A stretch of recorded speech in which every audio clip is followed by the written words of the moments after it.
Hey there. Happy Pride. Pride Month. I mean, tis the season to get pride filled with your queer loved ones, such as me. You're welcome. And they're home. straight friends, such as me. The amount of people who sent me on the 1st of June, which by the way is my birthday, if that should have been a signal to my entire family, is the best part is I get all these texts, from the straight friends who are like, Happy Pride, whatever. Me included. You included. But my favorite one was from one of my friends who sent me the meme that's like the guy who brings the cookie cake and the rainbow balloons, and he's like, I brought you a cookie cake because it's Pride and you're gay. And you're gay. Why'd you get this for me? Well, you're gay. It's just like, but I would take a cookie cake. I want that to be. I love cookie cake. I am so sorry. We should introduce who we are. Welcome. What is this? I'm sorry. We've been on hiatus and we're just welcoming new people in. Welcome to Say Smut, a literary podcast for readers and non-readers. Yes, that is Sarah, and she loves books and cookie cakes. I do. And that's Hope, and she loves talking and giving me cookie cakes for Pride. I also love cookie cakes. She is but it's not my time. No. Each episode, I break down the plots of some pretty wild books to Hope, who has not read them.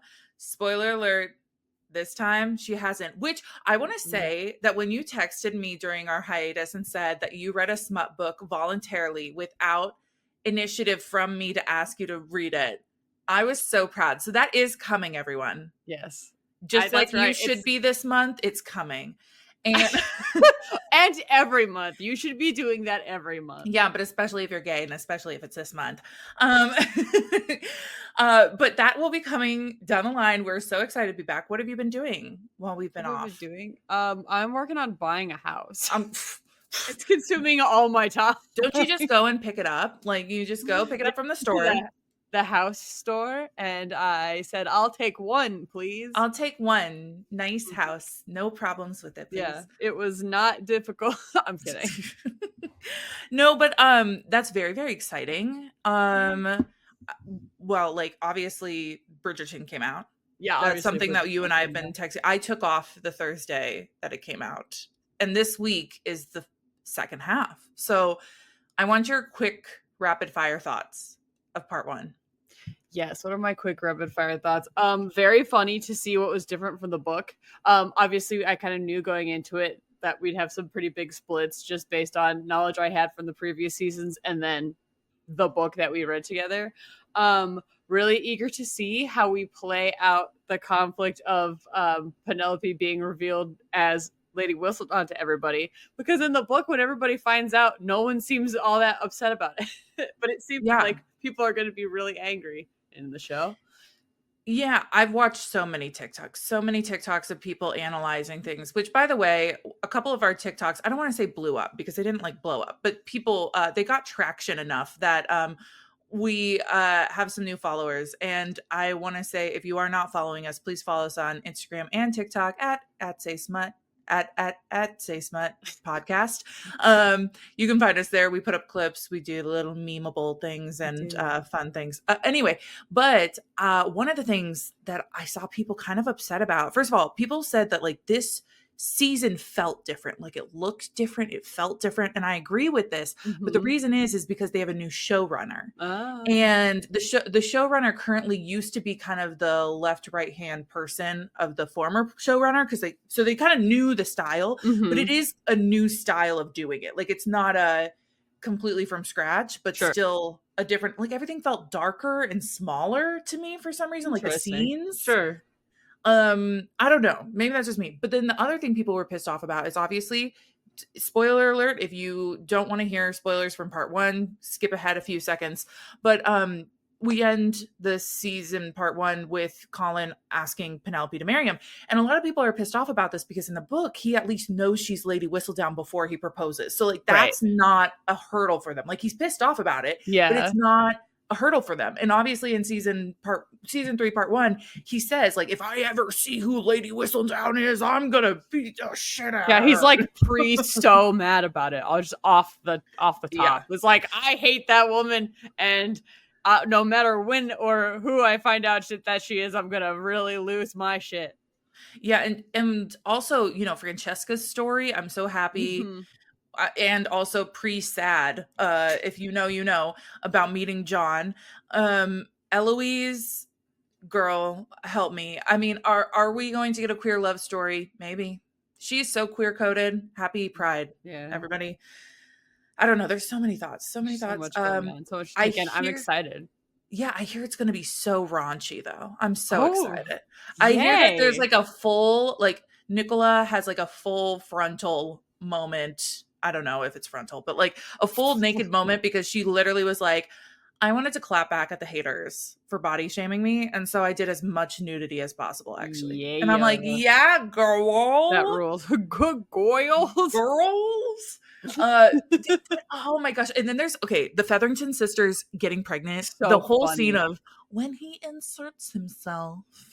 Inserts himself where? So good. So good. And okay, not, I don't know which Featherington sister it is, but at one point they like glowed up the Featherington sisters that like Yeah, one of I them sitting there agree. with their hair like down in waves, Yeah. like a little goddess. It was so cute. And I was like, when did we just decide to give them a glow up? Not that they're not beautiful, but they were kind of supposed to be quirky and dorky looking Yeah. in all these seasons. Every Featherington is hotter in season 3. Yeah. We gave the whole family a glow up. Any other thoughts, quick fire thoughts before we move into our book? Oh, I guess the only other thing real quick about Bridgerton is the subplot about the air in general. Like they're trying to figure out if they're gonna get to keep the Featheringtons are gonna get to keep their shit. And that wasn't in the book at all. Well, I mean, that's never been a real plot, but if you remember, the reason that she so our girl Penelope makes all this money, and if you remember, she wanted to pass it along to her mom. Uh-huh. And so when the aunt dies, she's like works with the solicitor to give him the Lady Whistledown money and say it's from the aunt. In the beginning of this season, the mom is like, oh yeah, we inherited or got this money from this rich aunt, and the maid who helps her is like, what if they find out that she didn't have any money? And she's like, well, they'll never find out. So I can't quite understand where that money came from. Is it from the illegal gem I think so. thing, and they just kept it and they acted like he ran off with the money? Yes, they did. Okay. That did happen in the last season, so I think that's where the money is coming from. I just know that in the book we don't have to worry at all about anybody actually really getting in trouble with the solicitor over the whole thing. And in the show, there is legit a guy there who's like, I'm suspicious of what you're doing. But I love how he's also not extremely suspicious enough to be like, as long as you figure your shit out, I don't care. Like, just like, don't make it obvious. Just get another heir and we'll never have to talk about this again. You better figure this out. I will say the complaint in season 2 was that we didn't get enough Kate and Anthony alone together. It was a lot of group scenes. And I saw that with part 1 is like, we are getting less and less time with our main couple together alone. Like in episode 1, he's teaching her, right? So we get a lot of that, but then that goes by the wayside for the next 3 episodes. And it's just him longingly looking at her from across the room. Like we don't get much of moments of them together, but I do love that we got the kiss and that she was like, thank you. And then runs away. I like, also loved that. Great. Oh, we're going to have so much to talk about when part 2 comes out and we can really debrief it all. But in the meantime, are you ready to jump into our story today? I was born ready. Well, I'm so happy. You guys, it's been a long day. Welcome back to the podcast. So we are covering for Pride Month, Cleat Cute by Meryl Wilsner. I am excited to talk about this today because it is going to be a movie, or not a movie. Sorry, let me fact check that because I kept thinking it was a movie and then I looked it up right before our podcast, and it's going to be a TV show. And I'll get into this later.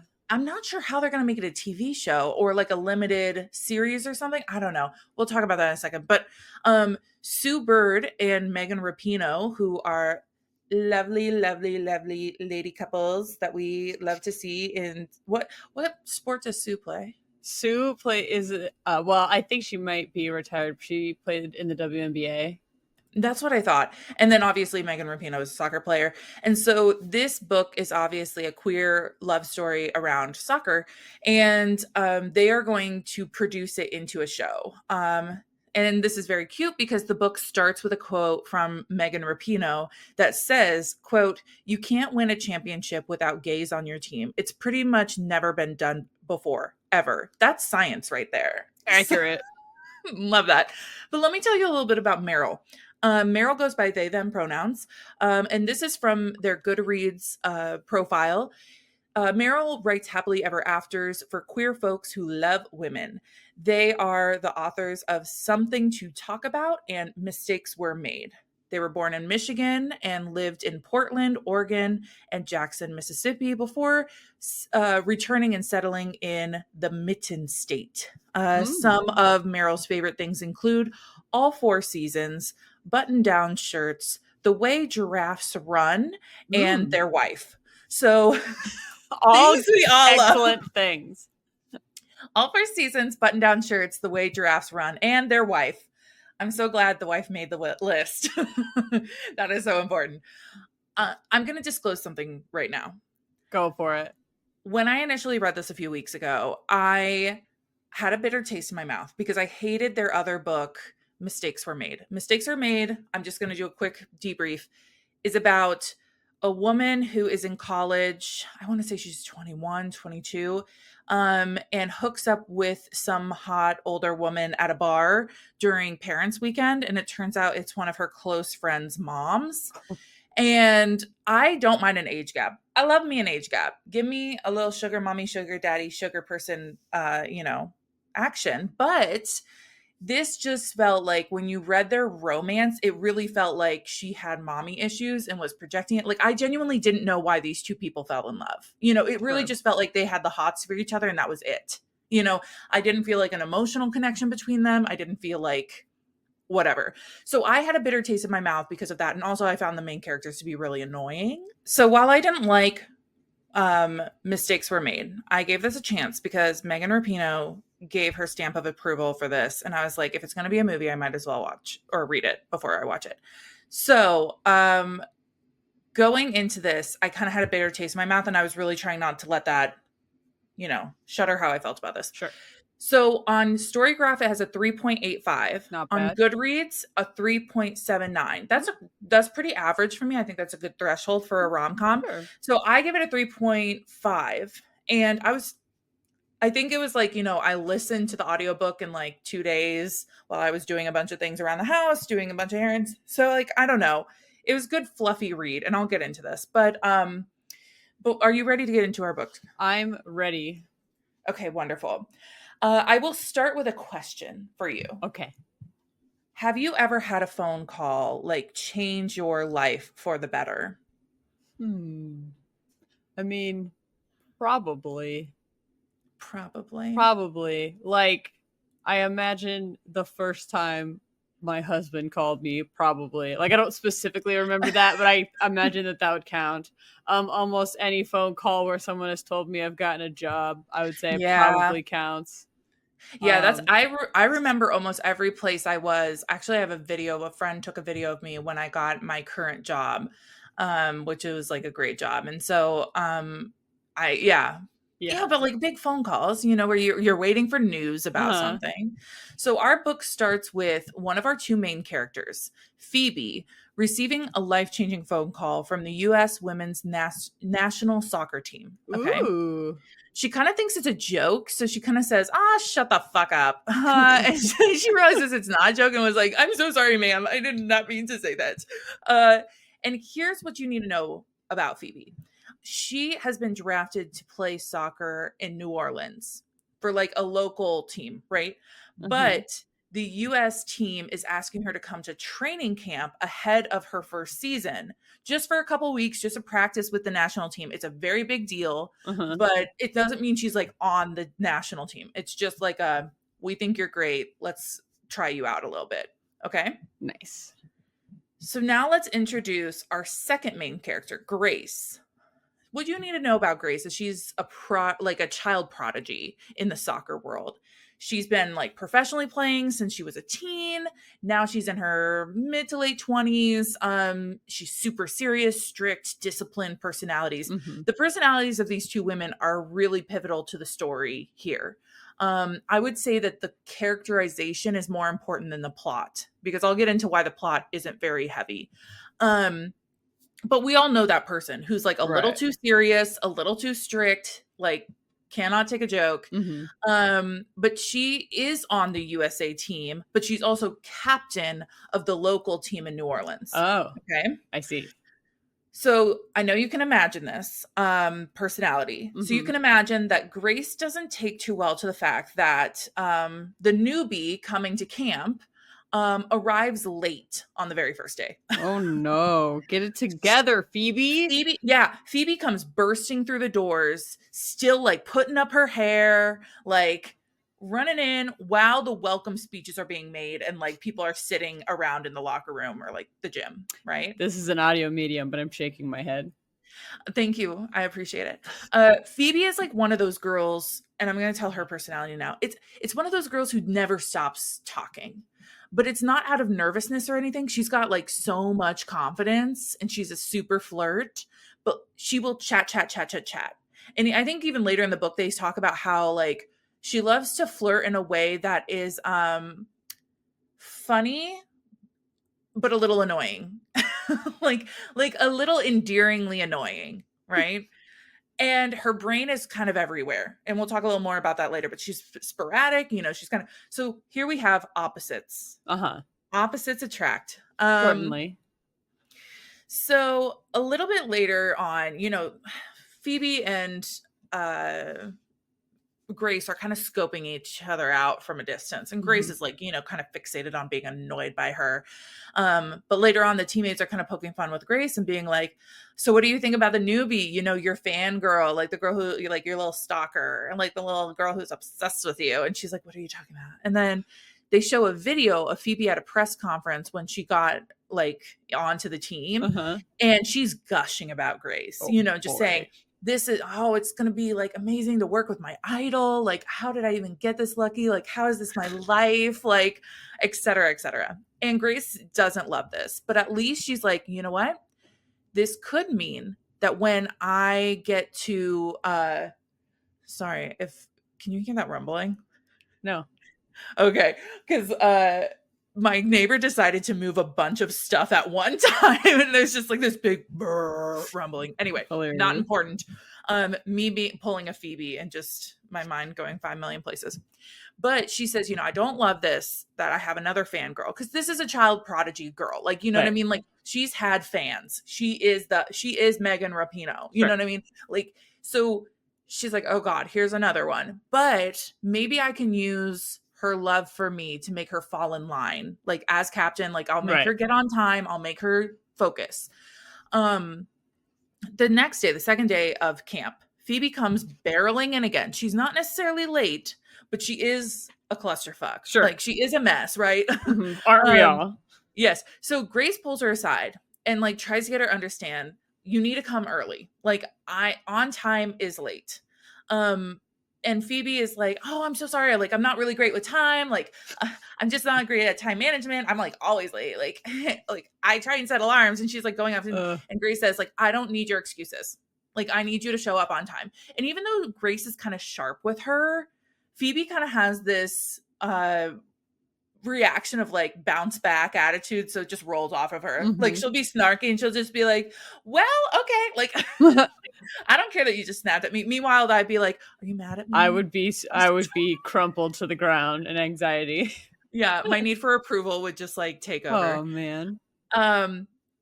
So, despite her sporadic personality, Grace does acknowledge that Phoebe is really focused on the field during training. So she kind of thinks, oh, this is going to be a class clown act. Like she's not going to focus. She's going to be a joke.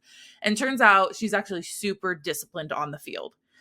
And that day, the team does what's called a beep test. Do you want to guess what a beep test is?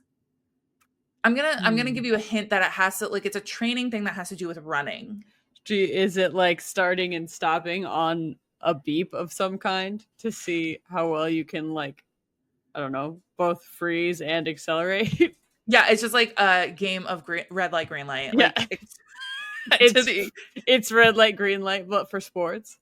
Yeah, not Squid Games, not quite that far, but no, I'm kidding. Not quite. So there's 2 lines, and you start at one line, and you have to get to the other line by the time the beep goes off. Okay. But the beep gets shorter and shorter, so you have to go faster and faster to get to each line, right? Mm-hmm. And so everyone hates this. Yeah, And that sounds like I would throw up. Oh my god, absolutely. Do not ever make me run.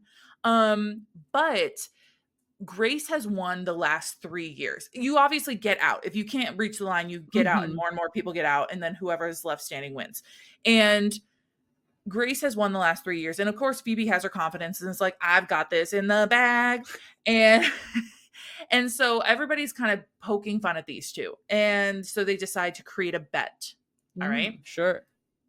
Grace says, if I win, you don't talk to me or talk at all for for the rest of the day outside of like drills and practice. Like when I have to talk to you, like you do not speak. That'd be great. Brutal. Now, when Phoebe just tries to decide what she wants, another teammate chimes in and kind of says like, well, it should be a kiss, because I like to think that this is also a workplace, right? And no one would call HR on that. Professionalism. Who needs it? Not me. Who needs it? And Phoebe tries to kind of get her out of this, and was like, oh, you know, because she doesn't want her to feel obligated. But then Grace has now been teased about being like strung up or high strung and like, you know, wound up. And she's like, you know what? I'll take that bet. Because she's like, I got this in the bag. Sure. No problem. I'd love a quiet afternoon.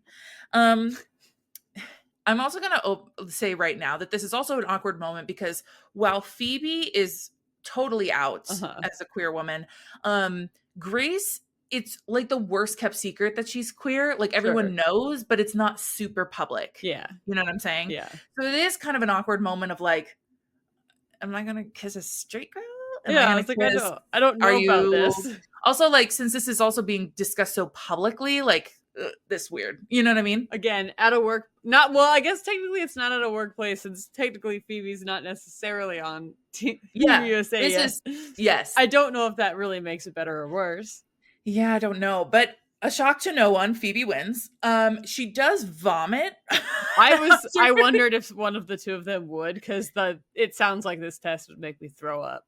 Oh, it would absolutely make me throw up. And so she uses the vomiting as a void of the kiss. She's like, no one, like somebody was like, oh, you're going to take up on your, offer. And it was like, no, she doesn't have to kiss me if I just vomited. Absolutely not. This does not sit well with Grace though. Okay. Grace is like, why don't you want to kiss me? Yeah. Later that night, she's hyperfixating, because we all do. And she's watching videos of Phoebe play soccer and like her like reels and stuff. And she's kind of like hyperfixating and being like, well, yeah, she's like hot. Yeah, she's hot. But like, who's the stalker fan now? But she's like such a child, like she's going to be my team member. Like I can't have, I'm going to be captain. Like, no, but like, I'm not interested in her at all. She's so annoying, but I follow through on my promises. And I lost a bet. I need to go like clear this up. I'm going to follow through on this.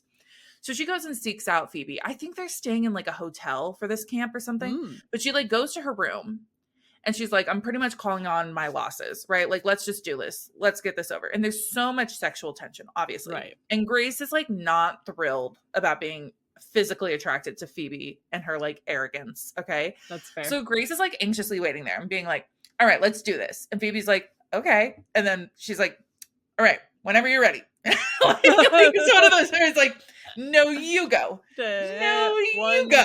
1, 2, 3 smooches. 1, 2, 3 kiss. So like Grace is kind of like gearing herself up to do it, right? And Phoebe is just kind of toying with her. And then she finally is like, I mean, it doesn't have to be on the mouth. We never said it had to be on the mouth. And I think the fact that you want it to be on the mouth says something. Well, got him. And so Grace is like, okay, you little arrogant bee, I will pretty much give you a hickey on the neck then. And they're like, so she like kisses her on the neck, kind of bites her a little bit. And just as like Grace thinks that they're going to go a little further. Like, maybe this is ramping up to be something. Grace is like, JK, and steps away and then like leaves for her room. Okay. So they haven't like kissed, but they've had this interaction now that's like sexual, but like it was a bet. They've had a weird neck suckle. Yeah. And then they kind of avoid each other for the rest of the week. Now we're going to jump to New Orleans. We're officially starting the season. Camp over. Okay. Now we're starting the local season. And Phoebe moves to some generic cheap apartment she's been set up with in New Orleans, but she had to move in like a week before season even starts. So she's in a new city where she doesn't know anyone, like anything. So I'll note that right now, the kiss really messed with Phoebe. Sure. She's like very sexually attracted to Grace. And she's also very sexual, but she's also sitting here kind of dwelling and being like, you know, I don't want to mess up my chance at the national team. I don't want to mess up the dynamics. I would never be like sleeping with somebody I work with, essentially. Right. But also, we haven't started yet. So what can I get done in a week? It hadn't occurred to me that could be where she would take it, but I'm happy for her that she did it. Yeah. She's like, you know what? I have seduced people with much less than 7 days. So you know what I can do? She's a very, very sexual person. And as another opposites attract element, our girl Grace is not extremely sexual. I could tell by the interesting neck choice that she made. Unless, I mean, the rest of the book will tell us otherwise, but she's not that sexual. She decides she's like, I have a tour at the stadium. Sorry, I'm still on. And now that I'm using she a lot, I should say Phoebe is going to have a tour of the stadium tomorrow morning. But she was like, you know what? I can't wait. I want to go see where I'm going to play. So she goes to the stadium outside. She's like looking at the stadium and she's like, I kind of want to go inside, but I don't have like a key card or anything. So she jumps the fence. I'll just break right in. Which she literally says, like, what are they going to do? Fire me? Like, I literally... Hey, Phoebe, maybe, actually. They might fire you. I can't just go into the bakery in the middle of the night and just kind of mess around with stuff. They would probably fire me. Well, she's not going to do anything. What if he just went into the bakery and just stood there, looked around, and then left? There are security cameras, and I have to think that we had to address it at some point. Yeah, that's fair. I imagine someone would take me aside and be like, what's going on? What's that about? Are you okay? So she gets into the fenced-in area, and who does she see on the field but Grace practicing? And they kind of tease each other, or more accurately, Phoebe teases Grace. But then Phoebe is like, you know what? They're going to give me a tour of the stadium tomorrow morning. If you're around, you know, I'll see you there. Like, she's trying to, like, you know, pull her Riz and whatnot. Pull her Riz, she said. I don't know what the young kids say these days. Sarah's had a birthday since the last time we podcasted. I am so much older. Generationally, she's so much older than she was last time. I really shouldn't be using the word Riz. She actually turned 60 this week. I just aged by 3 times my actual age, twice my actual age. I'm saying 3 times just to being 60 when it's actually just twice my. Oh my god. Okay. Anyway, everything's fine. Okay. So she was like, you know what? I'm gonna do my best to seduce this girl. And of course, Grace is like rolling her eyes. She's like, I'm not dealing with this. So the next morning, they pass each other at the stadium. And Phoebe mentions that they should work out together, you know, casual. Like, let's just, if we're both in town and we're both here getting ready for season in a couple days, like, let's just work out. And Grace is like, you know what? Phoebe says to Grace, I'll be at this park at 9 a.m. tomorrow. We should go for a run. If you want to join me, you can join me. And Grace kind of shrugs her off, like doesn't really say yes or no. They don't have each other's phone numbers. I'm going to give you that preface too. Good to know. The next morning comes, and I should back up 1 second, because during Grace's internal dialogue, the audience is told regularly about a character named Kelsey, which we know at this point must be Grace's old fling to some extent. Sure. She was also on the New Orleans team at some point, but no longer is. So keep that in the back of your mind, that Kelsey is like an old something. We don't really know what. And so the next morning, Grace is like kicking herself because she is like, why am I even here at 9 a.m.? why did I even decide to come? But Phoebe isn't there. And so she's kind of like, well, we didn't swap numbers. Like, maybe she already started her workout. Like, I don't, maybe like then 9:15. And she's like, is she really not coming? And then she's just about to leave because she's like, why did I even fucking come to this place? And sure enough, who comes running up but Phoebe? She's always late. Hella late. And it becomes this pattern in their relationship. It's not the not serious one and the super serious one. Uh-huh. And so they're talking about, on their run, they're talking about being a local celebrity, and Phoebe offers her another bet. And she's like, if we go for breakfast and no one recognizes you, Grace, I will pay for the meal. But if somebody recognizes you, you have to pay for the meal. And sure enough, she's obviously recognized by a little kid. Okay. Obviously.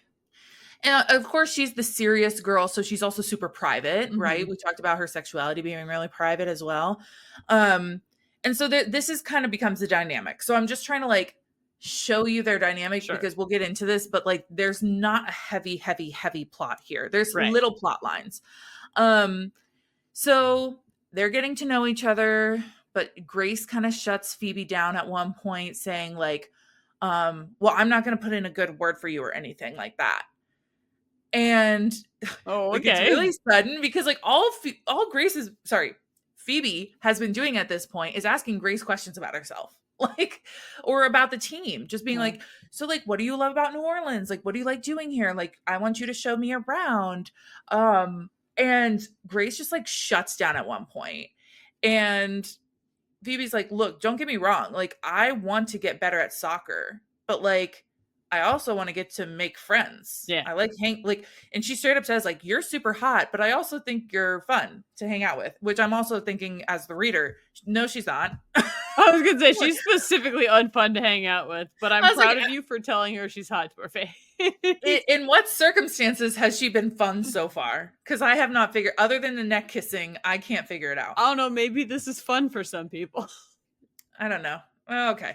So Phoebe kind of strong arms Grace into showing her the local places during the week before their practice starts. And they do have to like work around Phoebe's schedule because she has to have a job serving at a local diner. She has to have a second job. Sure. Now, at this point in time, we're going to get into the finance stuff a little bit later too, but will you tell me pretty much how much it would realistically be that Phoebe is making as especially an amateur person coming into the scene? Do you want a long answer for this or a short answer? You want the whole I want your whole kit and caboodle, please. All right. Well, welcome to my report titled "Give Us the Money, Honey. How much are they paying players in the National Women's Soccer League?" So that's what I called it. Thank you. I like it. Yes. Thank you to Forbes and to ESPN and to Forbes a second time and to FIFPro and to CNN for my information. The good news is that women in professional soccer are currently making more money than they ever have. And the bad news is that, as I'm sure you're unsurprised to learn, they didn't and still don't make nearly as much as dudes who play soccer. So annoying. Yeah, I don't think that'll come as a shock to probably anybody. It's the world. But how much professional soccer players make, to get into that, we have to kind of talk about, well, how exactly do professional soccer players make money? And I know that sounds like a silly question, but it's actually not. Because soccer players can, and I think always do, have several sources of income. I am looking at the professional level more than I'm looking at like upper league professional level rather than like local league professional level, because that's where most of the information is for. But in general, a soccer player's salary is usually going to make up of what the club that they're in is paying them, any like prize money for winning things, sponsorship and endorsement money. If you make it to the national team, you might make an amount of money for the national team, but it depends on what country you're playing for and how they pay people. And so that will vary. And the TLDR is like, it depends on where you play and how well you play and the sponsorships you can get from companies based on all the above. And so that's the information we're going to start with. Okay. I'm going to, so like, prepare yourself to be like a little bit annoyed at how not as much money women are making, and maybe a little optimistic about how it's kind of getting better. We're doing our best. But for context, in 2022, the Global Players Union, FIFPro is what it is normally called. What it is actually called is something that I assume is in French that I'm going to try to pronounce right now, and just in advance, I'm really sorry. I believe this is the Fédération Internationale des Associations des Footballeurs. I love it. You did a really good job. I think so. I'm so American, and I'm telling you, I think you did a great job. Yeah. Two crazy friends being like, "You're so right." You are so right. Anyway, but FIFPro, which is, I guess, I also hope how people refer to it, because I don't know, because honestly, I don't soccer. But this organization that like represents players across the world, and as a union of sorts, released a report entitled "Raising Our Game," and this report detailed the conditions for female players, the economic growth being seen in the sport, survey results from players themselves, and like based on all of that research, calls to action moving forward within like women's soccer. So the report essentially took a close look at the payment of women on national teams. So we're talking, U.S. women's national team, the team, or Spain or Germany, teams like that, and not so much like the New Orleans team, the San Diego team. So some takeaways from this report in 2020 are, on a national team level, player salaries could range from as high as $250,000 a year to as low as around $7,000 per year. It really depends on what country you're from and how much money they have to distribute amongst players on their team.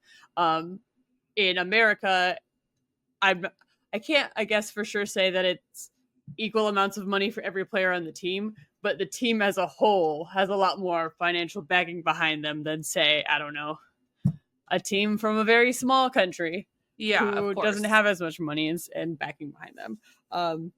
So it just depends. In another point of comparison, this time from CNN Sports, USA soccer players Alex Morgan and Megan, I always thought it was Rapinoe, though. I'm so sorry, but I do work for, may or may not work for one of the companies in your sources. That's true. And one of the subjects that we are currently discussing may or may not be a part of some of our events and stuff, that I have always called her Megan Rapinoe. Sorry, it might be Rapinoe.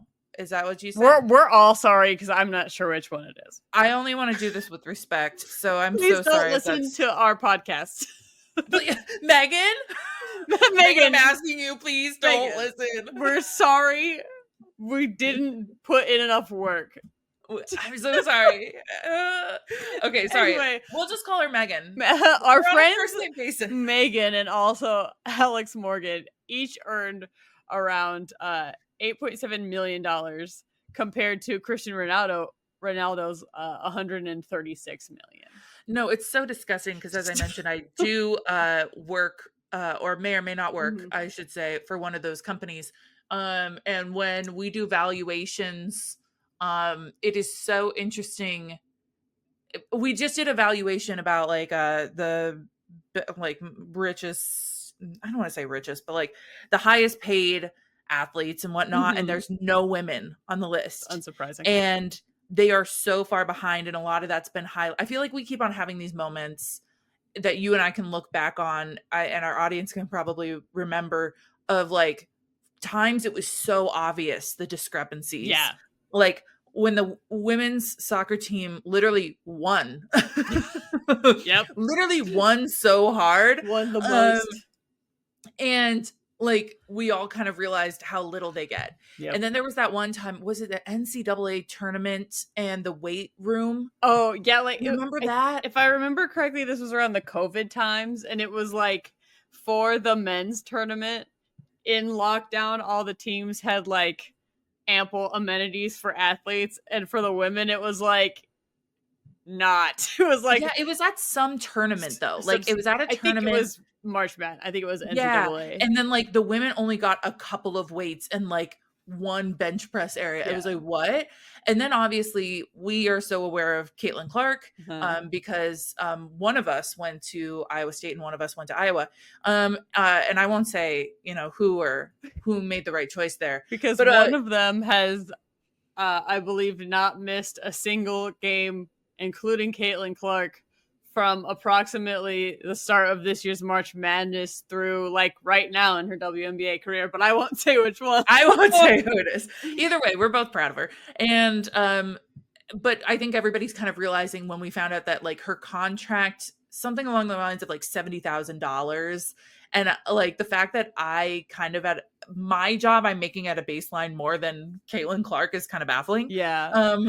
And so even crazy. Beyond that, like it is say what you will about how much money athletes in general should be making, but like for a number one draft pick to make that amount of money in their first year, and a number one draft pick in the men's version of that same sport, what they would make in their rookie year is different. Well, and even right now, like Lionel Messi is one of, if not the highest paid athlete currently. And as a soccer player, and can you just tell us the numbers one more time that you told us comparing men and women? Yes, so I have a couple. Okay, sorry, I cut you off, no, and I just wanted to emphasize the point of how big this is. So the CNN Sports article that I'm referencing has two good points of comparison. Overall, they said female soccer players that were at the 2023 World Cup made about 25 cents for every dollar their male counterparts at the World Cup made. Just like, sorry, you can't see me, but I gag. Yeah, this is an audio medium, but Sarah did gag, but quietly, which I think we all appreciate. The other number was that our best friends Alex and Megan, who we're on a first name basis with, each earn around $8.7 million, I think, within that year. I somehow lost the other part of this stat that would say like in what amount of time, but that was compared to Cristiano Ronaldo making 136 million. 136 versus million 8.7 million. And like, that is bonkers. That's all millions on the one hand, but like on the other hand, still the disparity. Not obviously even every professional soccer player. Not every professional soccer player is. Yeah, of course. And that's your top tier people, right? Like, and the discrepancy is that wild. So that's like, I can't, no, never mind. Say it, because this is your podcast and you can do whatever you want. This is so offensive. I was going to say like the Caitlin Clark of soccer. No, it is, it like, but here's the thing, it's not offensive because it's us just saying the truth. Well, it's a little bit offensive in that really talented basketball players who aren't Caitlin Clark and some that are probably even better than Caitlin Clark absolutely exist, and I'm just an asshole. No, it's just because we're focused on Caitlin Clark. Yes, no. There are many women who came before her. It's so true. Anyway, let's keep talking about these salaries, though. So even the highest paid professional soccer players are making more money in endorsements, like without fail, than they are from the sport they play. Oh, yeah. That's why, like, when we do valuations, we always say on field or like off field, you know, because it'll be sponsorships or endorsements. Speaking of valuations from Forbes, a place that someone we know may or may not work at, I'm about to rattle off some stats from one, because about a year ago in July of 2023, Brett Knight and staff at Forbes magazine reported on Hi, my friends. Reported on the highest paid players appearing in the 2023 Women's World Cup. The article included 15 of the highest paid players and broke down how much they earned at the time, both on field and off field. And then additionally, for what it's worth, they also included the position the players were in and their age and their nationality. For the sake of brevity, I pulled up the top three, which include first in 2023, our first BFF, Alex Morgan. Our best friend Alex was the highest paid World Cup soccer player, making an estimated $7.1 million, like cumulatively. But her earnings were broken down as being about $0.8 million on field and $6.3 million off the field. And also, as a point of clarification, $0.8 million is a really nice way to say 800,000. 800,000. Yeah. And sometimes that's based on contract too. Yeah. So like you're kind of like, oh God, even that divided up, and then you take out agent fees, you Yeah, take out just taxes. look. It's Sorry, it's keep the going. money is leaving as soon as it's coming in. Yeah. In second place is our other best friend Megan, who had on-field earnings of 0.7 million, which again is $700 million on field for just soccer stuff, and off-field earnings of $6.3 million for a total of like 7 million. Yeah, that's crazy.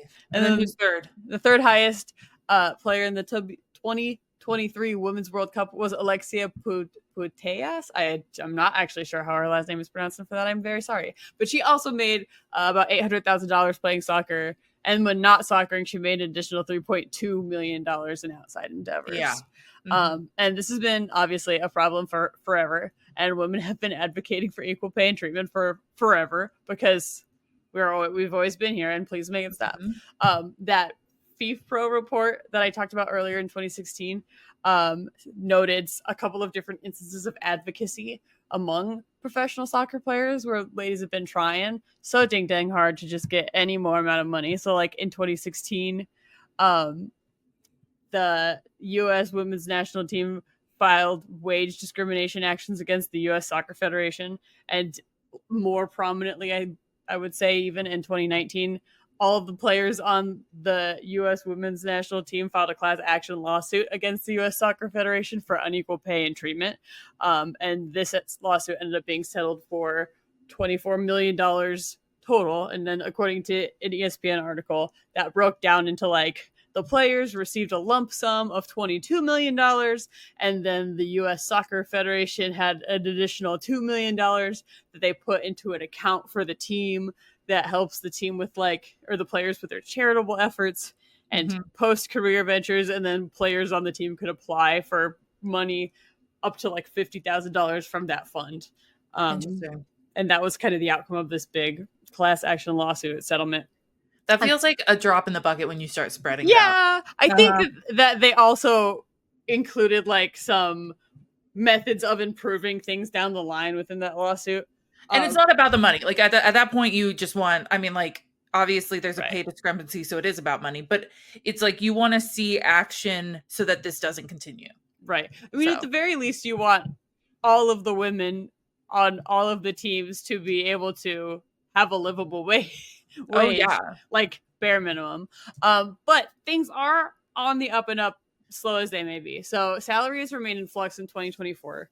The National Women's Soccer League announced in January of this year that they would increase the salary cap, which determines how like the most a player can make in a season on their team, from $1.375 million in 2023 to now $2.75 million. So a player can, in a year on their team, make up to $2.75 million as their salary, which helps. And then in December of 2023, another Forbes contributor, Jackie Gutierrez, reported that forward named Maria Sanchez signed a deal to extend her contract with the team, the Houston Dash, in a deal that was reportedly worth $1.5 million. And that makes her one of the most paid, like top paid players in the league. At, I believe, an on-field payment of $1.5 million plus whatever she would be making off-field. But it's crazy that they have that cap, and already the women are so far behind on that, right? Like you're kind of like, if Alex and Megan are making like 800,000 and the cap is what, 2 point something? Like at least in 2023 it was 1.3. So these top two players are making $800,000, but they could be making up to $1.3 million. Yeah. And I don't want to hear a single one of our listeners moaning, typically old white guys moaning in their car being like, well, women's sports just aren't that popular. You know, all the old white guys who listen to all the podcast, old white men who listen to our say podcast. Smut, a literary podcast. Shut up. I know they're out there. And some guy is in his car, I'm listening. Y'all, all the cishet white guys who listen to this podcast. Look, that's to say we aren't completely against you. I'm just saying, if I hear one of you moaning about how women's sports aren't that popular, I want you to take that opinion, throw it in the trash. Yeah. That's what I have to say too. I was gonna say something meaner, and then I decided there was no need. No, Be there's mean. no need. You were already nasty earlier, so. Do you have more to your report? No, that concludes my report. That's great. Well, I think that gives a good perspective because if you look, especially in a country like America, where we are getting on the soccer train, but we are so far behind than other countries, like it's not as popular here as other countries. Thinking about somebody like a Phoebe character who is fresh out of college, coming in, even though she might be another great athlete, she's not going to be making the cash money. And I remember, there was once upon a time I dated athletes, professional athletes. And True. I learned that even though like sometimes it depends on the contract, but like, the housing might be taken care of or like certain things, they get paid by the month that they are working. So like, Ugh. you only get paid like when you're in season 2 typically. So you think about a character like Phoebe and how much she's making compared to somebody like Grace, who is like on the national team. It's a Megan person, right? Like has the sponsorships outside of it, has like the Adidas shoe deal and is making money off of every Adidas shoe that you purchase. Like, you know what I mean? Yes. What we're saying is Phoebe is the Kate Broke. Martin to, and Grace is like Caitlin Clark. Yeah, sure. But both are very good and both are very important. It's just that one happens to have way more endorsements and deals and money than the other one. Exactly. Next morning, Phoebe is running late for a meeting and running late for meeting Grace for workouts. And she believes that Grace has left when no one's there. So she's like, oh my gosh, like I really fucked up. And she's thinking, maybe I should do like some sprints to like really punish myself for being late. I don't know. It was a weird concept. But then Grace strolls in to the locker room and Phoebe accuses her of being late. And she's like, no, I'm actually 15 minutes early. I just told you a half hour earlier than I was planning that you would be on. We would arrive at the same time. And they start working out, and I want to emphasize how blatant Phoebe's flirting is. So while they're working out, they are talking about Grace being idolized by younger players and by Phoebe and stuff. And Phoebe says, quote, you were absolutely one of those formative celebrities, like I didn't know if I wanted to kiss you or be you, both, as it turns out. And then winks at her. Yeah. Like she's just bold, Yeah. She like gives no fucks. Definitely. So during these hangouts, they're having some pretty vital conversations, including one about like both their sexualities. Phoebe is like, you could have anyone you want if you wanted, like you are so beautiful and talented and stuff. And Grace is like, no, I don't even want anyone. Like, I'm not like that. Like, I don't want anything. And Phoebe kind of shuts down and is like, oh, I'm so sorry. Like, I work under the assumption that everybody wants to be down to clown. I'm so sorry if I ever made you feel uncomfortable. Like, I will no longer flirt with you. Like, only platonic behavior from here on out. Yeah. Right. Yeah. Which is, probably the best option because you work together. Yeah. And I want to remind everybody that in Meryl's first book I read by them, I just felt like red flags were just blowing in the wind, one after another. And this book has less red flags, but we will get into those. Whereas this is like the first green flag that I'm like, yes. She told you she didn't want to have anybody involved with her, and you respected that and like you stepped back, right? Way to be. Yeah. So they go to a Mardi Gras parade because I don't know anything about Mardi Gras actually. And apparently it goes on for weeks and like there's lots of parades. There's multiple parades. I don't know. I thought you were going to say, which I think is a fair thing that I might have actually said, I don't know anything about New Orleans except they got Mardi Gras. I mean, also that. Yeah. I don't know why I thought that's what you were going to say. But well, they do talk about beignets in here too as well. They should, because beignets are delicious. I never had one. I do not know about beignets either. Scandal. So what you need to know is that there's multiple parades, and the one that they chose to go to because she wanted to go, like Phoebe wanted to go to one, and Grace like, sure, I'll take you. It's one about banned books. Yay! It's a banned book parade. Well, it's not like a 4 banned book. It's like a 4 banned books, as in like we should not be banning books. Yeah, not like I made those it sound. Books. I made it sound very questionable on which side of the aisle that response was on. No, so then they're having this great time at Mardi Gras. They have kind of like this outside bar area that they're sitting at watching things go on. And there's this girl who kind of stumbles into Phoebe, and Phoebe like catches her, and then they kind of start flirting. And Phoebe's like, hey, you know, come join us for a drink. And the girl's like, okay, sure. And so immediately Grace is pissed off. Like, well, immediately. Who could be surprised? And so this flirting goes on for a while, and Grace is like, I'm going to go to the bathroom, and like leaves.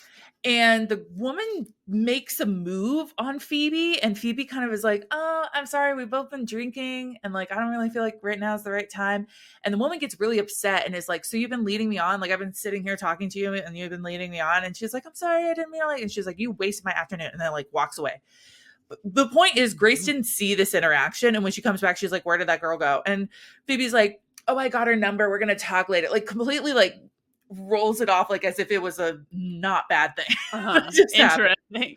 But it makes it sound like she just got this hookup number right from this girl. And now we're going to go into something that I believe is firmly unhinged. And you will start realizing that Grace's behavior is so clear that like she can't quite read some social situations, some social cues.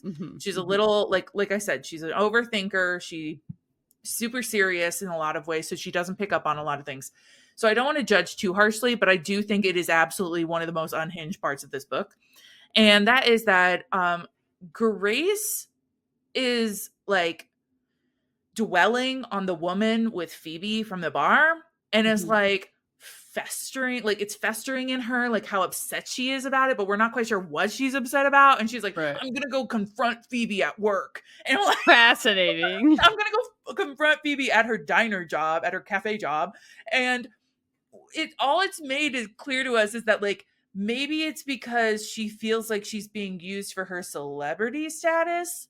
Maybe it's because she feels like Phoebe isn't aware of her feelings. Like, it's so not clear what he's going to go confront her about. But she shows up at the cafe and she does not have a plan. And Phoebe's in the mode of like, oh, my friend's visiting me at work. Come sit down. I'll come join you in a second. And like, and Grace is like trying to steel herself and be like, no, I got to talk to you. Like, we've got to talk. And, and so then finally Grace is like, bringing up the woman from the parade, and Phoebe's like, girl, are you jealous? Also, like, you told me you weren't interested. And then Grace was like, I like literally says, I was clearly nothing more to you than a celebrity notch in your bedpost. And Phoebe's like, we didn't even do anything. First of all, you interacted with my neck, which is like the nicest thing I can say about that. Yeah. And then you told me how you didn't want any lovin's. And I backed off, and then we kept hanging out as friends. Like, I don't think this is me using you. And Grace goes, well, it's the principle of the thing, like that you were able to flirt with me and then move on so fast. And this conversation, it is so clear that Grace's underlying issue is being used by others, right? But low key, I'm siding with Phoebe on this because Grace is blowing this out of proportion. This is crazy pants. And then Grace even is like, well, I'm your captain and you can't behave like this next week when like the team comes. And Phoebe's like, you're here as my captain to tell me that you're mad I flirted with somebody else? What? And almost immediately after being like, I don't want any romances. They can't even finish this conversation because Phoebe's boss is like, get back to work. And Grace just like runs out. So, like, okay. The whole thing is so chaotic.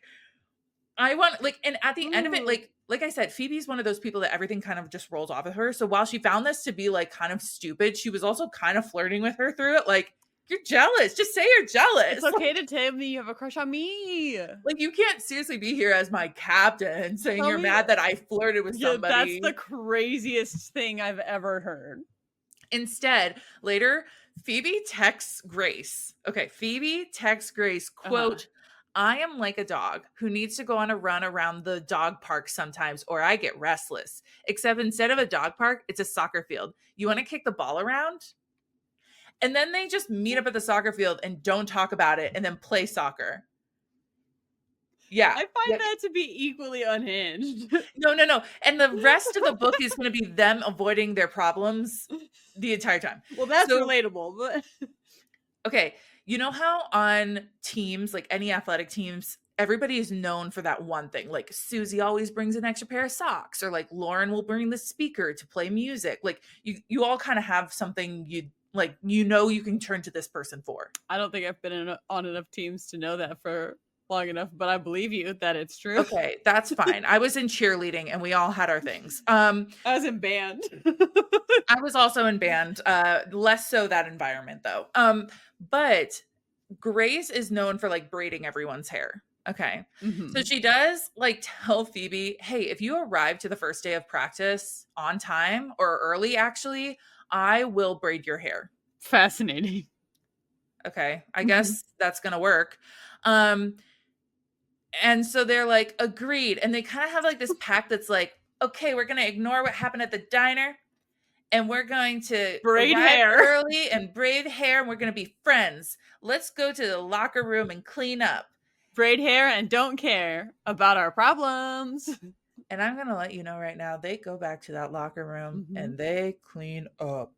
And they braid hair. Ew. Because now I'm thinking of pubic hair, and that went to a place I did not need it to go. Okay, so Grace is like, as they're walking to the locker room, Grace is kind of in her head about how much she's starting to like Phoebe. And a micro trope that I do love is when the uptight character kind of lets go. Like they're finally like, fuck the rules I've made for myself and implied myself.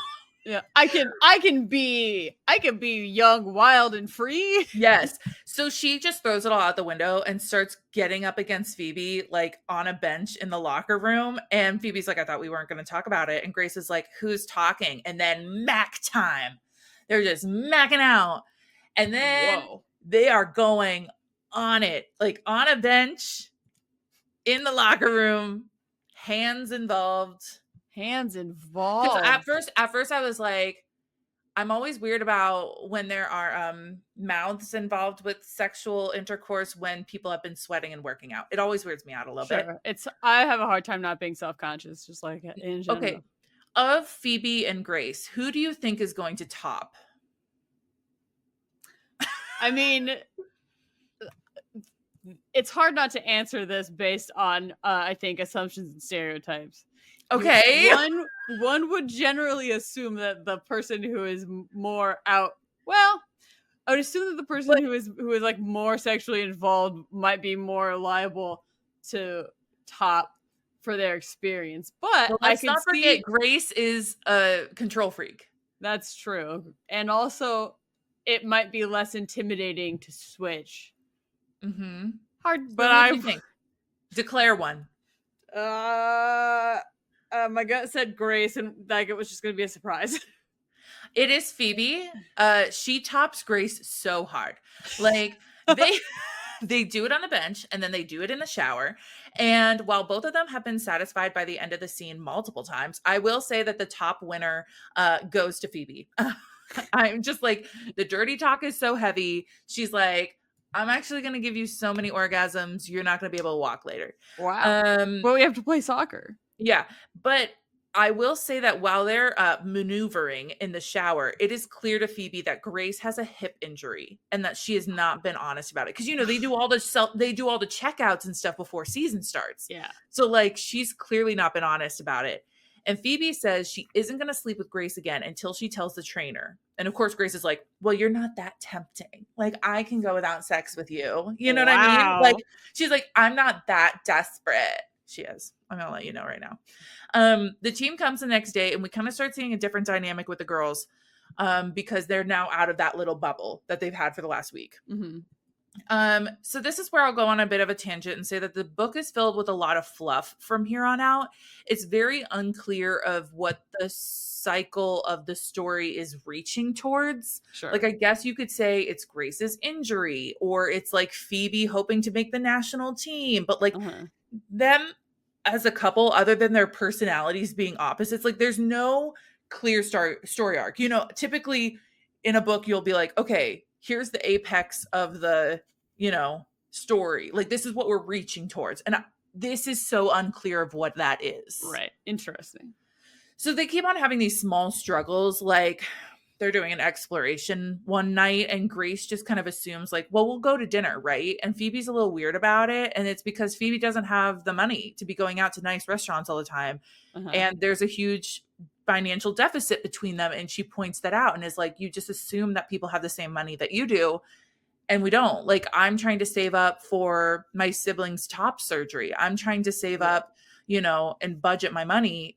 We don't have the sponsorships and stuff you do. May have noticed, by the way, you barged in that one time, that I also work at a diner. Yeah.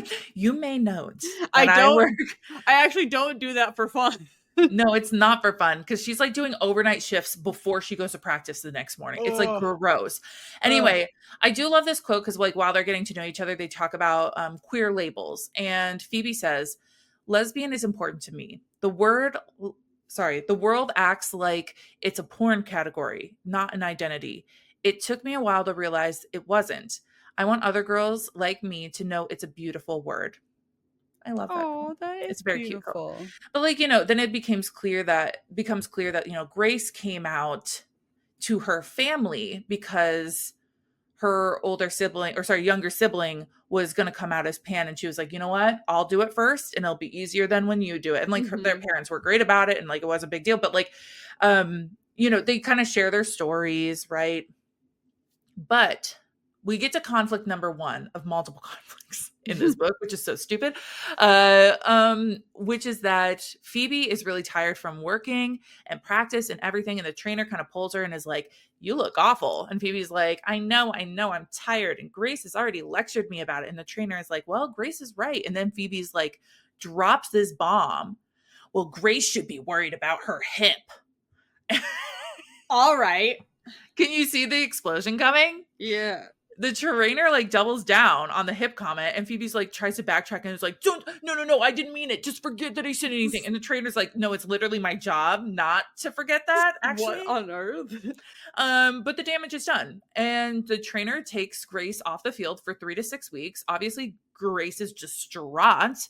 She's like still coming to practice as the captain, but like she like kind of goes a little depression-y.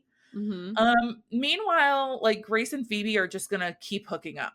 Okay. We're not quite talking about feelings, but we do have a lot of descriptive hookup scenes. So if people are like, how good's the spice in this book? It's very good. It's not like super kinky or anything crazy, you know, but it's very descriptive. There's probably 4 or 5 sexual scenes that are laid out. So it's got a lot of spice to it. And I think you, Hope, would like it because it's a very honest sexual interaction, because there's even one part where Grace is kind of in her head about it. And she's just like, okay, I'm going to orgasm. And Phoebe's like, hold on. I don't need you to prep for it. Like, I just want you to feel it. Like, just enjoy it. Right. And she's like, no, I can do this. Oh my God. So relatable. No, it is so relatable. So there's some of that in there that I think you would appreciate. And then, of course, they do the whole, it's just friends with benefits. It's nothing serious. Nothing bad ever happens when we do this. And there's a moment where we're going to get to the next conflict, which is that Phoebe asks Grace who she thinks is the weakest player on the national team. Because she wants to try and take their spot. And of course, come on. Grace's mind just opens up to the insecurity of she's sleeping with me and now I'm injured. And so she wants to take my spot on the national team. Like, Phoebe, my girl. And of course that's not Phoebe's intention. But after Phoebe does research, she tells Grace, well, I think the weakest link is Kelsey. That's Grace's ex situationship. Phoebe doesn't know that. No, this is an audio medium, but my jaw dropped because I knew that because you told me that. Yes. Sabotage. So then, like, even though Grace was just like, oh, she's trying to sabotage me, then she was like, you know what? Let's have her sabotage my ex. Let's go. No. When it was me, I was upset, but if it's my ex, then it's fine. Yeah. But she is kind of uncomfortable that this conversation happened because she's feeling a little like, am I being used to get on the national team? you know? Which is We'll fair. get into this more later. So take that conflict and then put it in the back of your brain. I'm writing and numbering the conflicts to keep them organized. Wonderful. It's a little unclear. I don't understand because I tried to look it up. I don't know if it's a real thing or not, but like it's called the Sheroes roster. It's like a national roster where like these 4 teams play together in a little conference over a weekend or something. But like it's in the book, they set it up like it's a precursor to who could be on the national team, right? Who could make it on the national team. Obviously, our girl Grace is out, but Phoebe gets asked to be a part of the She Heroes. Sheroes, I don't know what we're calling it. I don't know. I don't think it exists in real life because what I No, I Googled can't. looked different. No, I cannot find it. So Phoebe gets asked to go, which is obviously making Grace feel insecure that she's sitting out. And now that they've had this conversation about who's the weakest link. But when Phoebe goes, Grace is like texting her, asking her like, what are you doing? How's this going? And Grace even pre-programmed alarms on Phoebe's phone so that she wouldn't be late. That's nice. Yeah. So there's some cute stuff in there. Yeah. At camp, Phoebe becomes buddies with a fellow teammate. Do you want to guess who it is? Is it Kelsey? It sure is, because I limited the amount of names that I was going to keep it. There are a ton of side characters. I want you guys to know. Thank you. They're pretty much for not world building, but like environment building, There has to be at least a team's worth of players, if not 2 teams worth of players. And most of them are queer or non-binary or, have many identities represented in this book. So, anyway, so Grace is watching the games on TV. And of course, Grace is misreading, their celebratory hugs after goals. They're in love. And so she is like, what are you and Kelsey look pretty cozy. And Phoebe's like, LOL, yeah, keep your friends close and your enemies closer. Like Phoebe does not understand why she's upset, right? Right. And how could she? Are you ready for the next conflict? Yeah. So I wrote down as conflict 3, Phoebe being away and being friends with Kelsey while she's away. Would you consider this to be conflict number 4 now? Yes, it will be. Cool. I just want to make sure that I was up to the right count of conflicts. Absolutely. So at camp, Phoebe is watching TV and she sees a commercial of Grace like kicking around the ball, like fake playing, as a sponsorship video. And she texts Grace and is like, what are you doing on my TV? When did you even have time to film this? And Grace was like, well, I did it like 3 days after I was benched. And Phoebe's like, what? You were literally benched, and in this video, you're like playing soccer. Why are you playing soccer? And like, so it starts a fight. And of course, Phoebe's coming from a place of, I care about you and I don't want you to play if you are injured. Right. But she then says, you know what? I'm glad I told Dawn, aka the trainer, about your hip. Can you imagine that a fight then occurs? Yeah, I would imagine a fight occurs after that one. Yeah. And then, of course, she ghosts her. Like, she's like, you know what? Fuck you for telling on me. Like, I'm done. So even though she performs well at the Sheroes thing, Phoebe comes home and is immediately at Grace's door. Like, we're going to talk about this. And it's the first time in the book that we're like, let's actually talk about our issues. Once we did, just once. There's at least 4 based on Hope's count. Yeah. And it comes out that Grace felt like she was being used again because when she and Kelsey were a situationship, like she thought her and Kelsey were more of a thing than Kelsey admitted that they were. It was one of those situations where she was like, we're in a relationship. And she was like, no, we were never anything serious. Yeah. But Grace helped Kelsey get drafted by the team she wanted. And then Kelsey just broke up with her after she got drafted. Like, yeah. So that's where that roots from. Don't worry. This isn't the last we'll hear of Kelsey. Phoebe shares. This is one of my favorite parts. Let's just add this to the chaotic count then. Conflict 5. No, it's not even a conflict. It's just a chaotic behavior. Phoebe shares that she's not always been a great girlfriend material option because she even is like, I was sleeping with other people when I probably shouldn't have been. Like, we were never official, or like, things, I always fucked it up with girlfriends, so I'm not a good girlfriend. Please enjoy this quote from Grace's internal dialogue. Finally, Grace gets why Phoebe is talking about this. She might be a bad girlfriend, apparently, but she wouldn't be as bad as Kelsey. What? Ooh, oh boy. Meanwhile, they have this conversation about like, do you want to sleep with anybody else? No. Do you want to sleep with anybody else? No. Okay. So Phoebe's like, great, we're girlfriends. Great. I will say that the most relatable moment of this makeup sex moment is when the cat tries to jump on the bed and they're like, no. No. And then they take the cat outside of the bedroom and close the door. This may come as a shock, but when you take time off from an injury, you actually heal. Whoa. So a couple weeks after Grace has been off, she gets evaluated and found to be much better. And so she can start like working out with the team again, but she can't like go into a game yet. Like they're like, okay, we're still working on you. But then they're like, you know what? We're going to go out and celebrate that you've been like cleared. And the team goes out and parties, and Grace and Phoebe are on the DL. So, they're not affectionate, but then they go to a cafe afterward and they do a little kissy kiss in public. And like, it's a big moment. Anyway, that's all I want to say. But then there's this really feisty scene because the team goes to play a game. And Grace is going to watch the game, right? Because she can't be in the game. Right. But it's against Kelsey's team. Bum, bum, Bum, bum, bum. And Phoebe is so possessive now that she pretty much checks Kelsey multiple times during the game and gets red carded and thrown out of the game. Oops. Yeah. All right. Are you ready for the next conflict? Oh, let me write down conflict 5. I got to keep this straight. Yeah. Would you say we've resolved how many of the conflicts? I don't know. Well, Kelsey's resolved.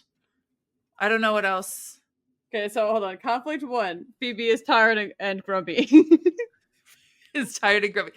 Well, she tells I guess we're over the conflict about her sharing about the hip. Yeah, I think that ties into conflict 1. It started from Phoebe being tired, and I just didn't continue on to say it ended with her ratting out Grace for the hip injury. Yeah. I'm going to check that one off. Conflict number 2 is miscommunication is a spot on the USA team who's the weakest person, and Grace feeling like Phoebe's trying to take her spot. We've kind of pseudo like resolved that through all the Kelsey stuff because that's what she feels she's worried about, right? I'm writing in flux just in case. Just in case. Okay. Conflict number 3 was that Phoebe was away and friends with Kelsey. That I think we can agree is definitely resolved. And then conflict 4 was Grace on TV commercial playing her, and then the fight, and that obviously I guess allegedly itself. We resolved that. Like again, all of these, like the resolution happens over a page, maybe. Sure. Like we just are like, you know what, we could have sex right now and not fight. Okay, so conflict 5 is and this is kind of our third act breakup scene or conflict scene where like, the couple has like one last trial that they got to get through. Sure. And Grace is like talking to Phoebe about her attention span and stuff like that. And Grace just goes, I mean, like, if you took your meds, because Grace assumes that Phoebe has been diagnosed with ADHD because Grace's sister has ADHD and they act so similar that she just assumes Phoebe has it and that she has been diagnosed and is on medication. This obviously throws Phoebe off and there's conflict, whatever. I don't know that it would make me fight. Well, like, it's obviously a little rude. I don't know that it would blow into a full-fledged fight if you accused me of having ADHD and not taking meds, but I guess I would be like a little miffed about it. I don't know. I don't even know. There's a whole subplot about Grace, like, realizing that she, even though she's the best at soccer, doesn't mean that she's, like, the best to lead the team, like, because of her interpersonal skills and stuff. Sure. Like, I can be great at soccer, but not be a great leader. Like, I don't need to be captain. And, like, she steps away from being captain and gives it to another team member who, like, is much more deserving. That's a whole plot line. Yeah. Also, there's a whole plot line about her, like, family only liking her for soccer, but that's not the truth. It's just her perception of it. And her dad's like, I would have loved you if you wanted to go to space camp that summer. We took you to soccer camp. Or if you would have wanted to go do whatever. I just talk about it with you all the time because it's what you love. And so I want to talk about what you love, you know? Yeah, that makes sense to me. Anyway, those are just, there's a bunch of subplots. Anywho, so Grace goes to Phoebe's apartment and explains herself and is essentially like, my sister has ADHD. You seem like you have it. And I just want to help you. And Phoebe's like, you know, we could be fucking. Like, so then they just make up. Like, I don't know. I will say there's some growth within the sex scenes that we see. Phoebe is very, very verbal and is always asking for like confirmation from Grace or like asking her what she likes. Do you like this? Do you want more of that? And at first, like Grace doesn't want to say anything during sex, but by the end of the book, she's like verbalizing everything. She's telling her everything. So that's very cute. So then they have an ADHD talk, but Phoebe's like, I'm not really ready to think about going to a doctor or getting on megs or anything. And then Grace goes and talks to her sister who has ADHD and then decides, well, I'll just set up an appointment for Phoebe to go to a doctor. And then tells Phoebe, I set up an appointment for you. I know you said you didn't want it. And then Phoebe's like, great. Thank you. That's so sweet of you. Fascinating. Okay. So that issue resolved. Well, I'm glad that we can cross that one off the list. Yeah. So I want you to tell me what's wrong with the following sentence, please. Okay. Grace goes to some of her friends on the team. And again, she's been walled off, kind of closed off. And so she's trying to open up more. And she was like, I want you guys to know I'm sleeping with Phoebe. And I think I want to make her my girlfriend.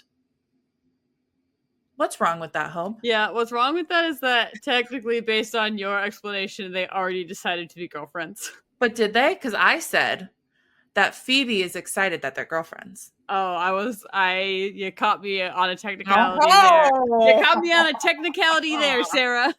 Thank you. That's what I was hoping for. There's like this whole other plot line where Grace hates doing press and they decide to give a journalist an exclusive when she comes back to play. So now that she's back on the field, right, she's going to go back and play in games. She finally does the interview with this one journalist, you know, an exclusive. And Phoebe, like, she approaches Phoebe and it's like, just so you know, the article's coming out Thursday. And Phoebe's like, okay, great. Awesome. And Grace is like, I just want you to know that this article's coming out on Thursday. And Phoebe's like, yeah, I heard you. Yep. Got it. Correct. So when Thursday comes around, everyone's freaking out because the article drops. And Phoebe's like not really thinking about it because she's like, my girlfriend's article just dropped. That's so cute. She's like, awesome. Like, fun. Because then Grace does come out as a lesbian in the article, which is very exciting. That's very exciting. And then she says, quote, this is in the article, quote, we're not together currently, but there's someone who's really important to me. And part of this whole doing what I want to do thing is going to be telling her how I feel, end quote. And Phoebe is like looking at the article. She's like, this is great. Okay. But, why?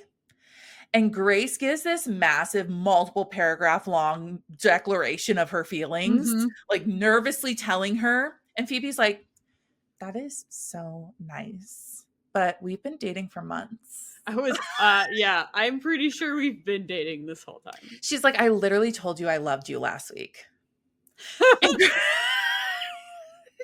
And Grace is like baffled. She's like, but you made a comment about us just a couple days ago, like not looking for anything serious.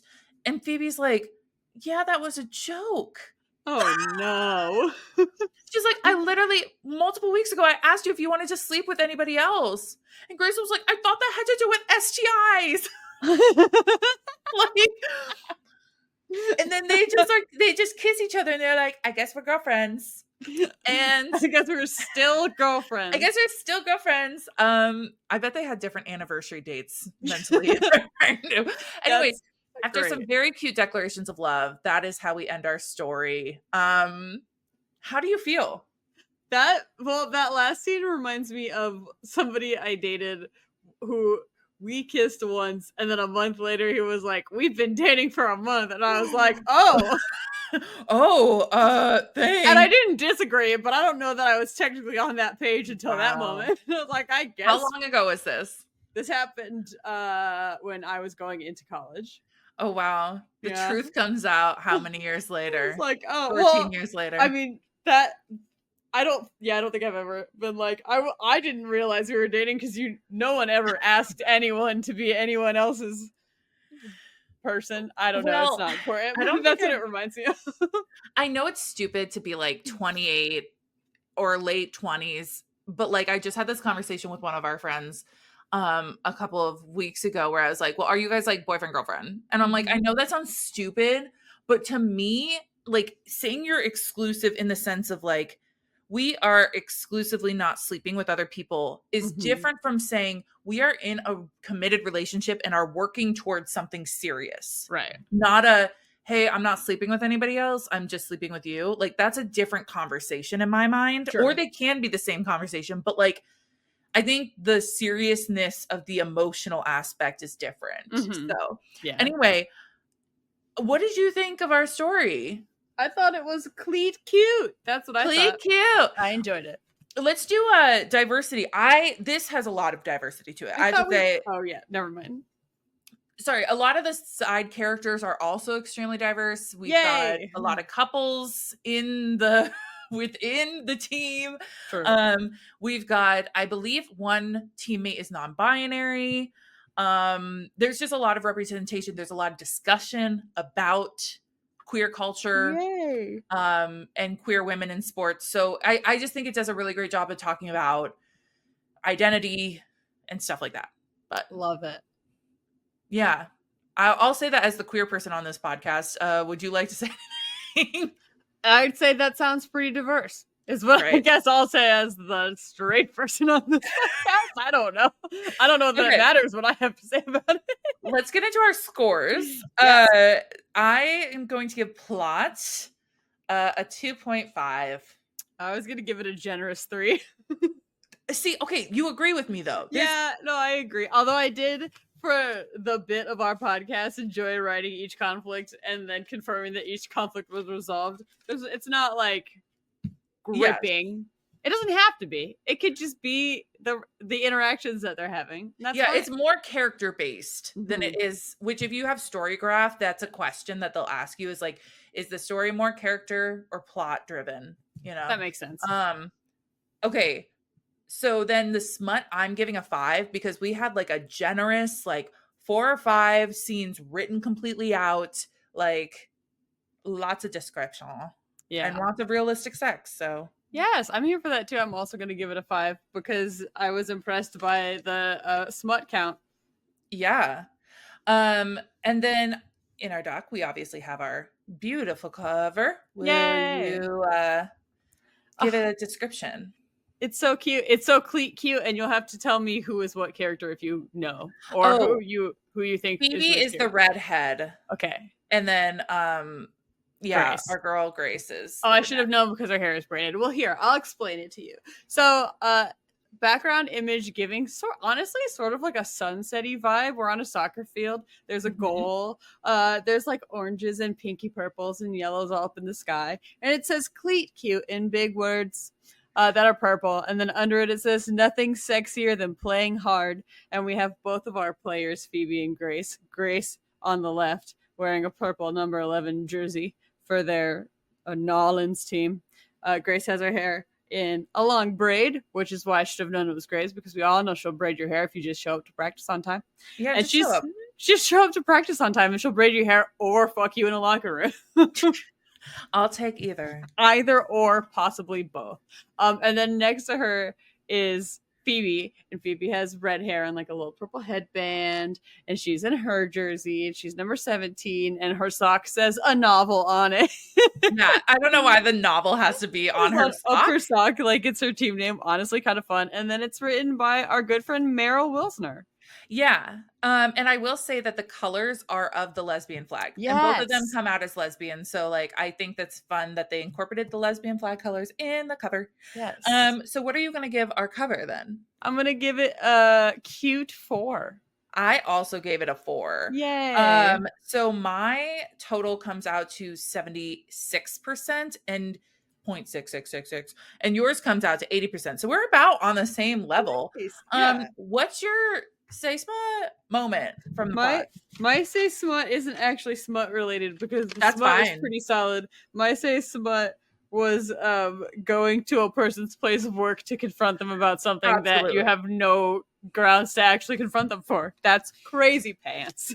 That is absolutely accurate. I also will piggyback and say that my non-say smut moment would be just saying to somebody, yeah, well, if you took your meds, and like in all seriousness, they've never told you that they take meds, that they have a mental illness, or that they have any sort of like something Anything? that they need to take anything for. Like, and they never told you that. That is both not the same as, but similar to assuming someone is pregnant and they're not. Yes. But my smut moment too would be the fact that like you are so this is something I personally get hung up on. It's like you're so sweaty and you're having sex on a bench in a locker room. So the bench locker rooms, locker room benches is what I'm trying to say, are not that big. No. And so as a thick girl, I'm just sitting here being like, how you getting comfy? How you making this work? How you making this work? And also you guys are so sweaty. And I'm so nasty. I know that they came to practice early because she tricked Phoebe into showing up early, but like other people are coming. No. This was the day before everybody arrived. So cool. I did think about that too. I was like, wait. Also the cat having to be removed from the bedroom. Accurate. That just made me feel upset for its relatability. I don't like that. I don't like that.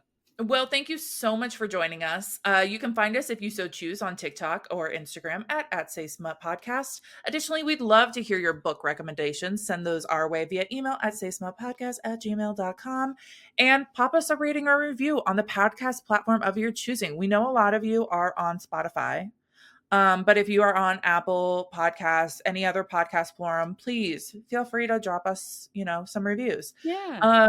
In the meantime, stay smutty. And don't use us to get on Team USA. It's rude. We wouldn't be able to get you there. And we won't be able to get you there. All right. Bye. Bye.